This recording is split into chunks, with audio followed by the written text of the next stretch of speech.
Haydi bakalım. Başlıyoruz. Herkese iyi seyirler. Johnny Montanas. Johnny Mangos. Hazır mıyız? Merhaba, iyi yayınlar. Merhabalar İsa, hoş geldin. Bosemar 4000 TL göndermiş. Bedir'in kankisi değil, lise arkadaşı.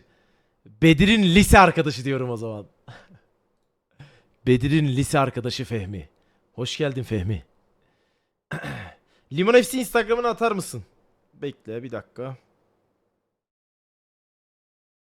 Neydi lan? Kings Limon FC. 34.000 takipçisi olan.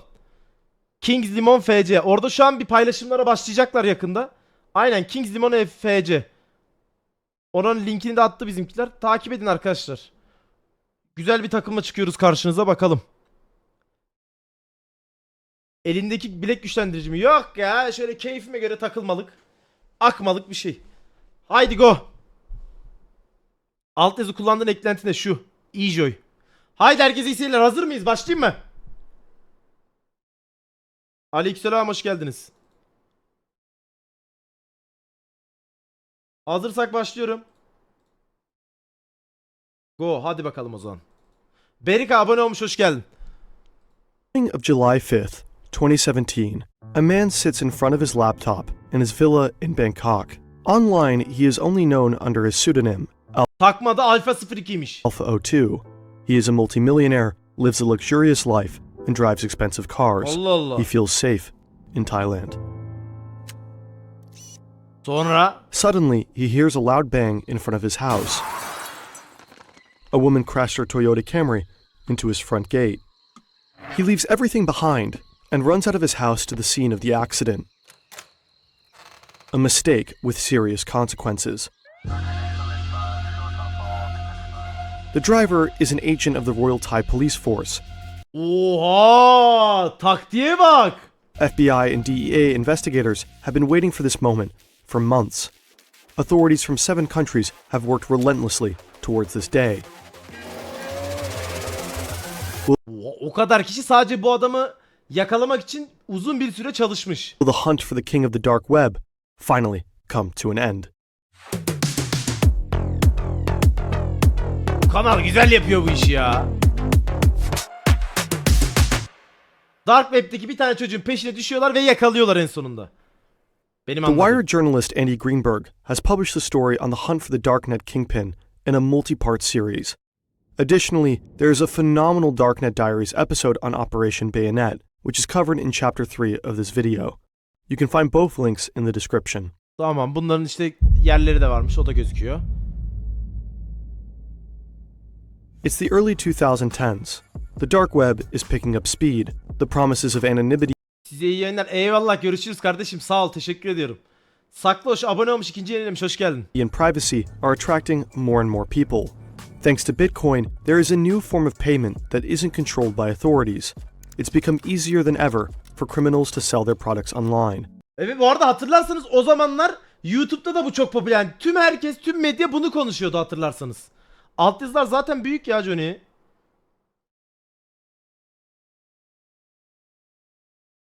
En büyük modda zaten. At a massive scale.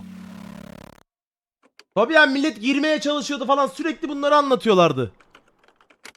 With the advent of the dark web, a gigantic global game of cat and mouse began, and it continues to this day.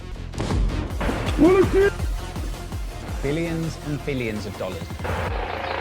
Oğlum The burada ne Silk illegal Road is işler dönüyordu. perhaps the most legendary dark web marketplace to Bak date. bak bak. The platform went live in February 2011 and became incredibly popular. More than 100,000 customers bought drugs there. But only 2.5 years later, the operator of the site was caught, and Ha, bunun hikayesini izlemiştik hatırlarsanız. the Silk Road went offline. The authorities wanted to set an example in the fight against drugs. The Silk Road founder received a life sentence. But the business was too lucrative to drive away other operators. So after the closure of the Silk Road, the number of dark markets exploded. They all fought for the top spot. Silk Road 2.0 was released just 35 days after the Tabii düşünseniz abi, orada çok büyük bir piyasa var. İllegal bir piyasa ve ana market olan site patlıyor. O sırada tabii ki de millet daha da çok yapacak bunu. Yani çünkü adam oranın kralı olmak isteyecek. closure of its predecessor, The site survived less than a year. Allah Allah. Evolution was another popular marketplace with a Baba. comparable size to the two Silk Roads. To buy things on Evolution diye Evolution, bir yer. you had to pay Bitcoin to an account on the platform, a kind of dark web escrow account. And once the bought items arrived to the customers, the sellers were paid. Ha, parayı da garanti ediyor. There was an incredible amount of money with the platform operators at all times. At some point, these operators decided to steal this money, a so-called exit scam. Oha, adamlar orada biriken parayı çalıp kaçıyor. Agora has also been named as a worthy successor to the original Silk Road, but the founders voluntarily took the site offline in August 2015. Business was getting too hot. Ha. Exit scams, arrests, voluntary withdrawals, and hacks. All of these were benefiting a new emerging dark web market, Neymiş? Alpha Bay. Alpha Bay diye bir yer çıkmış. In July 2014, a man who calls himself Alpha 02 Ha, biz bu adamın hikayesini izliyoruz şimdi. starts to develop Alpha Bay. Only 5 months later, his platform goes live. Initially, only stolen credit card data is offered and sold, but Alpha Bay quickly begins to offer more lucrative products. In addition to data and logins, there are now drugs, weapons, and malware. Services such as money laundering are also offered. Few things are forbidden, but items or data related to child abuse, hidden runs, and stolen bank account information from Russia Rusya'dan gelen bilgiler yasakmış. İşte katillik falan filan o tarz şeyler yasak. Bir de çocuk istismarı yasakmış. Diğer her şey serbestmiş sitede. is strictly prohibited. Neden Alpha özellikle 02 Rusya? probably doesn't want to mess with Russian law enforcement agencies. Maybe he also wants to pretend to be Russian in order to mislead investigators. Aa, o da olabilir. The website itself works similar to Amazon. It is user-friendly, there are search functions, filters, and categories. You're able to pay with Bitcoin, Monero, or Ethereum. This is supposed to provide anonymity. Alpha Bay even offers a so-called tumbler, purchases that are blurred by bundling multiple transactions from different people. Ha, senin işlemini de saklıyor. The platform works well and dominates the dark web. While other marketplaces popped up and disappeared, Alpha Bay remains strong. The number of users is growing rapidly. Barely a Aleykümselam, year Forsuk, after it hoş was geldin. founded, the site has more than 200,000 registered users and 40,000 sellers. In 2017, Alpha Bay has over 300,000 items on their website and over $500,000 in sales every day. Alpha 02 Her gün. is making money with every single transaction, receiving a share between 2 to 4%. He becomes a multimillionaire. Right now, an entire team is working on Alpha Bay. Alpha 02 has a representative named Snake, several moderators who handle disputes between buyers and sellers, and a PR manager. With the site's explosive success, the founder decides to retire from day-to-day operations. He renames himself. Alpha 02 simply becomes admin. From now on, communication only runs through the Kesin bak bu desinek yakalanacak, iyi izle. Snake. Kesin bundan As çözülecek Alpha bu olay. 02 retreats, American investigators are paying more and more attention to his true identity. Who is the powerful mastermind behind the platform ruling the dark side of the internet? A hunt that stretches across the globe and will last for more than several years begins. Tabi lan, nasıl bulacaksın ki oğlum? Adamın hiçbir bilgisi yok ellerinde. Muhtemelen neler neler yapıp gizliyor. Ve hani nerede olduğu belli değil. Hiçbir şey belli değil. Şaşırtmak için Rusya gösteriyor. Doğru mu yanlış mı? You don't Oh. have to surf the dark web to find malware. The regular internet is full of malicious ads and pop-ups. That brings us to NordVPN. Bir reklam geldi. NordVPN, and that's also helped NordVPN article plan. Tamam, şimdi bu çocuk kim diyor. The American investigators want to find out where Alpha Bay servers are located. With access to the servers, they can close the platform or secretly infiltrate it and perhaps locate the operators. Sızacaklar yani. IP addresses provide information about the locations of users and servers.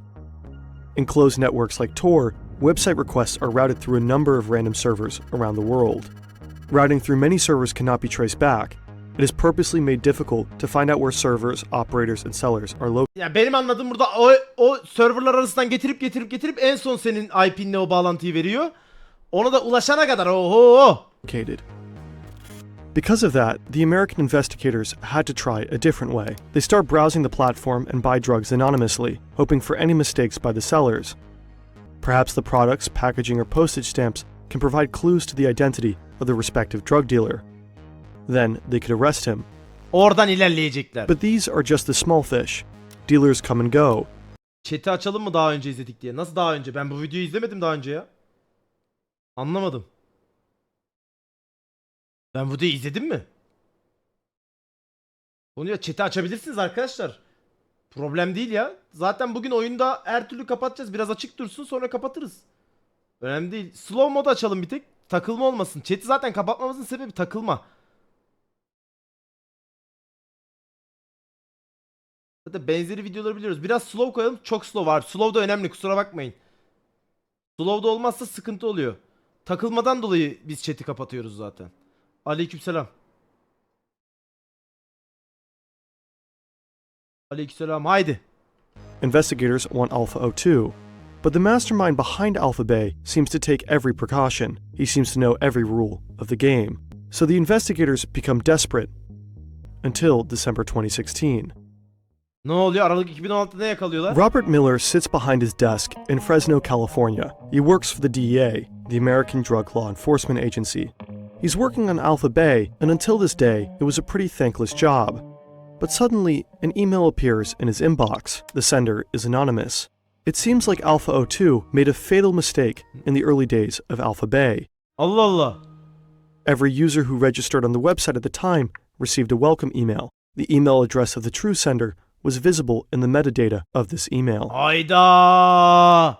Although the error was immediately corrected, the anonymous tipster saved one of those first welcome emails. Maybe the tipster was one of Alpha 02's first customers. Maybe an operator of a competing site that got a hold of the mail somehow. Who knows? Biri bebeği ele veriyor yani. O ilk mailin adresini mi atıyor artık, neyini atıyorsa, bilgisini mi? Anyway, he silently watched Alpha Bay growing in the dark web, only to then hand the mail address over to the DEA. The email address is pimpalex91@hotmail.com. This email was the breakthrough for Adrese bakalım. Miller and his colleagues. Via the email address, the investigators find photos from 2008 and 2009 of an Alex on Skyrock.com. That's a French-language social media platform. He also linked an old dating profile. The profile lists Trois-Rivières as his hometown. It is located in southern Quebec, Canada. According to the profile, he was 17 years old at the time, so the 91 in his email address could be the year he was born. He would have been 23 years old when Alpha Bay was founded. The username Alpha02 also appears on a French-language technology forum. In 2008, he explained how to remove a virus from an image. His email address is at the bottom of the post. Çocuğun biri ele vermiş yani. Aslında çocuğun yaptığı yanlış bir şey yok. And also his full name. Alexander Kazis. The investigators have his name, but where is he? They find Kaz's PayPal account. He provided his private email address there as well. Through his LinkedIn profile, they also find out that he works as a freelance software designer. He also seems to run his own tech company called EBX Technologies. On Facebook, the investigators find the profile of his fiancée, Adam bildiğin güzel bir hayat yaşıyor yani ha. a Thai woman. Apparently, the Canadian lives in Thailand. The clues lead investigators to the country's capital. Boku yedi. Bangkok. Bangkok. With the help of Thai Konu nedir? Konu şu an Dark Web'de en büyük ticaret sitesini kuran bir adamın avlanışını, nasıl yakalandığını anlatıyor. authorities, the investigative team identifies 3 properties owned by Kazis in the city. One house is located in a gated community. Alpha 02 lives there with his wife. Then there's a second house and a $3 million worth mansion in the outskirts of Bangkok. He also has a holiday home in Phuket and is in the process of buying another villa in Cyprus. Kıbrıs'ta da var ha. Investigators begin tailing him. The lifestyle of the multimillionaire includes several cars. Kazes enjoys driving around Bangkok in his Lamborghini. Agents watch him, follow his routes, and track his iPhone. Whereas Kazes lives in a beautiful house with his wife, he invites his many affairs to one of his other houses in Bangkok. The investigators call that place the Bachelor Pad. Gizli mekanı. Kazes is an active member of a pickup artist forum. Kadın tavlama sanatçıları. There, men give each other advice on how to be successful with women. Kardeşim, kız tavlamak istiyorsan. Under the name Romeo, Kazes publishes Romeo. conservative family values and keeps a quasi-sexist live blog about his successful sex life. Other than that, his everyday life is quite normal, pretty unspectacular for the king of the dark web. He gets up early, checks his social media accounts, works, and is home a lot. From time to time, he attends a language course or goes out to eat with his wife. Around these routines, the authorities meticulously plan his Tek tek takip edip her şeyin notunu çıkarıyorlar şu an ha. arrest. In June 2017, Haziran a few 2017. weeks before the attack, a few American agents were sitting in the lounge of the five-star Athene Hotel in Bangkok. Suddenly, Cordiseps appears. He parks his Porsche Panamera at the entrance and casually strolls through the lobby area, straight towards the agents. There are thousands of hotels in Bangkok. Are they busted? Has the king of the dark web outwitted them? Cordiseps sits at a table a few meters away from the agents. They have never been so close to him. But he only meets for a business dinner. An incredible coincidence. Saçmalığa bak lan. At this point, no one suspects that just 1 month later, Cordiseps will be dead. Ne? Az siktir. Adam o zaman böyle tehlikeli harbi ha. Alpha Bay is the largest darknet market in the world at this time, but there is competition. In Europe, the Hansa market is growing rapidly, keeping European authorities busy. Dutch investigators find the servers of the Hansa market thanks to a tip from a security researcher. They are located in a data center in the Netherlands. A unique opportunity arises. They monitor the servers, copy the data, and dig through countless chat entries from the operators of the site. They find out that the operators are Germans, who probably still live in Germany. Together with the German Federal Criminal Police, BKA, the Dutch want to bring the Hansa market under their control. Onlar da oraya çökmeye çalışıyor. But suddenly, the Hansa market disappears from the Dutch servers. The admins probably found out that their servers had been copied. In the chats of the operators, the authorities also find a few Bitcoin addresses. They start tracking the transactions of these Bitcoin wallets until they end up at a Dutch crypto exchange. They contact the exchange and ask for the data. The Bitcoins lead to Lithuania. Bu ne değişik bir meslek ya. Ta buralardan adamları takip edip buluyorlar. Together with the authorities there, the Germans and the Dutch try and locate the new servers. This time, the authorities want to strike. But something unexpected happens. The FBI tells European authorities about their plans to arrest Alpha 02 and to shut down Alpha Bay. Operation Bayonet is born. Operation Bayonet. The operation is led by the FBI and DEA and involves the cooperation of law enforcement agencies from Baksana a total oğlum. of 7 countries. Europol is also involved. The FBI is instructed to wait with the takedown of Alpha Bay until the Dutch, in cooperation with the Germans, have taken control of the Hansa market. If Alpha Bay is taken down, Hansa would be swamped with new buyers and sellers. This is often the case in the dark web when a site closes or if there's an exit scam. Customers and dealers simply move. But this time, customers and dealers would move to a site that's been hijacked by law enforcement. Orayı da ele geçirecekleri için patlatacaklar herkesi. With that data, the Dutch could convict thousands of unsuspecting criminals. Harbiden oğlum kaç tane suçlu yakalarlar var ya. A honeypot. Mükemmel taktik kuruyorlar şu an. Alexander Cordiseps knows nothing. He continues to drive through Bangkok in his Lamborghini, writes nonsense on his favorite forum, and cheats on his wife. On June 20th, 2017, the first part of the mission succeeds. The data center in Lithuania is stormed by Dutch forces. At the same time, German authorities arrest the 2 operators of the Hansa market in Siegen and Cologne. The operators cannot warn anyone Çöktü herkese. Direkt çöktüler. K-Rules abone olmuş, hoş geldin. before their arrest. The Hansa market is under Dutch control, and Döktüler. nobody in the dark web knows about it. Hayda. July 5th, 2017, Bangkok. It's time. There is a warrant for Cordiseps. Today, the Royal Thai Police, DEA, and FBI will arrest him. Alpha 02 could finally be put down after more than 2 years. A gray Toyota Camry drives down a dead-end road towards Cordiseps' house with the Royal Thai Police Force agent at the wheel.